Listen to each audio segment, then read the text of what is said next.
Շնորհակալություն տիկնակ եւ պարոնայք կառավարության անդամներ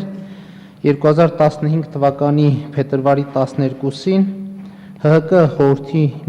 նիստում ունեցած ելույթի ժամանակ Սերժ Սարգսյանը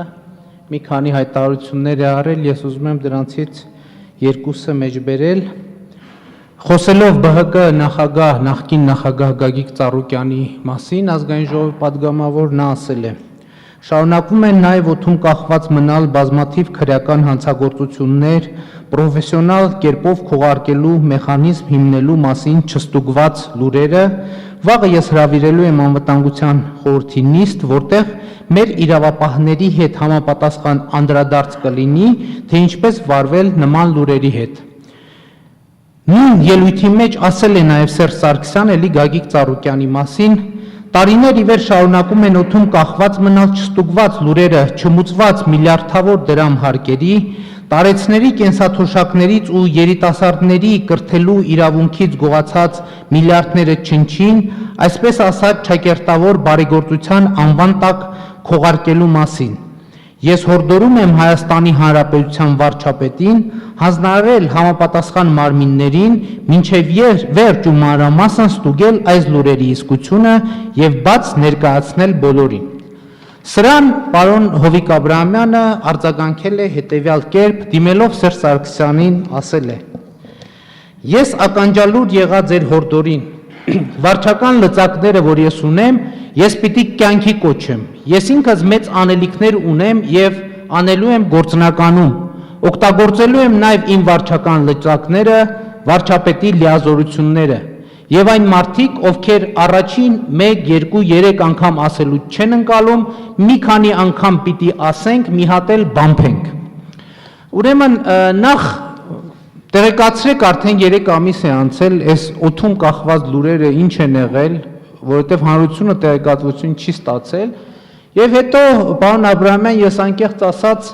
ուսումնասիրել եմ Հայաստանի Հանրապետության օրենսդրությունը, վարչապետի լիազորությունների մեջ ինչ-որ բամփել չգտա, եթե կարելի է հանրությանը պարզաբանեք նաեւ, թե կոնկրետ ինչ նկատի ունեք բամփել ասելով, նաեւ տեղեկացրեք, ի վերջո բամփեցիք, չբամփեցիք, այդ պատմությունը ինչ եղավ։ Շնորհակալություն։ Հարցին պատասխանի Հայաստանի Հանրապետության վարչապետ Հովիկ Աբրահամյանը։ Պարոն Փաշինյան, ուրեմն պարոն Սերժ Սարգսյանի հորդորից հետո եղել է վարչապետի հանձնարարական ֆինանսների նախարարությանը եւ մի շարք ձեռնարկությունների ցանկ, որպեսզի իրականացվի ստուգում։ Այո, ես վերջերս երևի մեկ շաբաթ առաջ այդ հարցի պատասխանը ակնկալելով ֆինանսների նախարարը ինձ խոստացել է մինչև մայիսի վերջ, հունիսի 5-ը վերջնական տեղեկանք ներկայացնի այս ստուգումների արդյունքների մասին։ Իսկ ինչ վերաբերում է մեր երկխոսությանը հանրապետության նախագահի, դա դուք գիտեք, որ եղել է կուսակցական հանդիպում, կուսակցությունում քննարկում եւ այո, նման մտքերի փոխանակում եղել է եւ դա վերաբերվել է ընդհանուր կոնտեքստով բոլոր այն մարդկանց, բոլոր այն գործարարներին, ովքեր որ զբաղվում են բիզնեսով եւ հարկերը չեն վճարում։ Դա այդ թեմայի շրջանակներում է եղել մեր խոսակցությունը եւ ես կարծում եմ իմ հորդորը, իմ ասելը եւ շատ ճիշտ է եղել եւ եթե դուք լսում եք ֆինանսների նախարարության բարբերաբար հաղորդումները մոտ 25-ից 30 միլիարդ ստվերից մենք եկամուտներ ենք ապահովել պետական բյուջե։ Պարոն Աբրահամյան, արձագանքի համար Նիկոլ Փաշինյան, երրորդ խոսափող։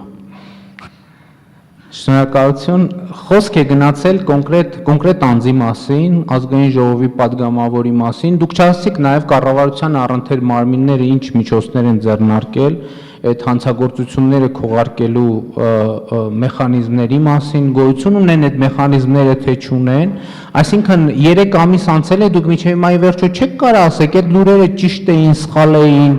եթե ճիշտ էին, ովքեր են պատասխանատվության ենթարկվել, եթե պարզվեն սխալ են, այդ հայտարարությունների հեղինակները ինչ պատասխանատվության են ենթարկվելու, որովհետև Հայաստանի Հանրապետությունում սահմանադրության համաձայն բոլոր մարդիկ հավասար են օրենքի առաջ։ Եվ ի վերջո այդ ձեր կուսակցական նիստում այնպիսի ահասարսուր պատկերներ ներկայացրեցիք եւ այդ ահասարսուր պատկերների մասին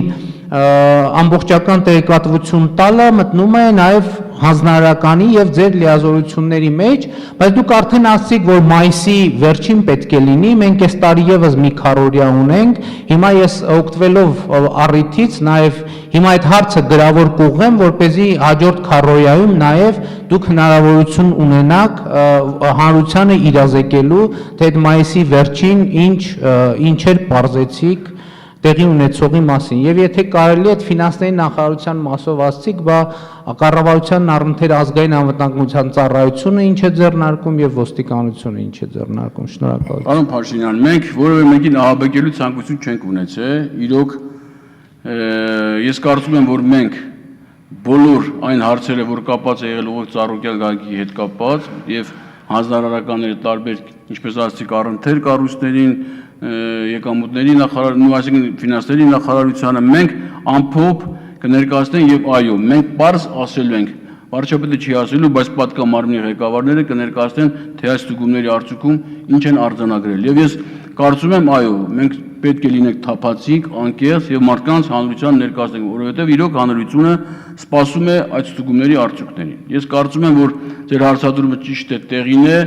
մենք իհարկե ասելու ենք դրա մասին, որովհետեւ իրոք կա հանձնարարական եւ պետք է ներկայացնենք հանրությանը, որպեսզի նաեւ հանրությունը տեղեկանա այդ ստուգումների արդյունքների մասին։ Մենք թաքցնելու որևէ բան չունենք, որևէ խնդիր ես չեմ տեսնում եւ ես ուզում եմ, որ դուք համոզվեք մինչեւ մայիսի վերջ, հունիսի սկիզբ անպայման դրա մասին բարձրաձայն խոսեն բոլոր պատգամարմինները, ովքեր որ այդ ստուգումները իրականացրել են։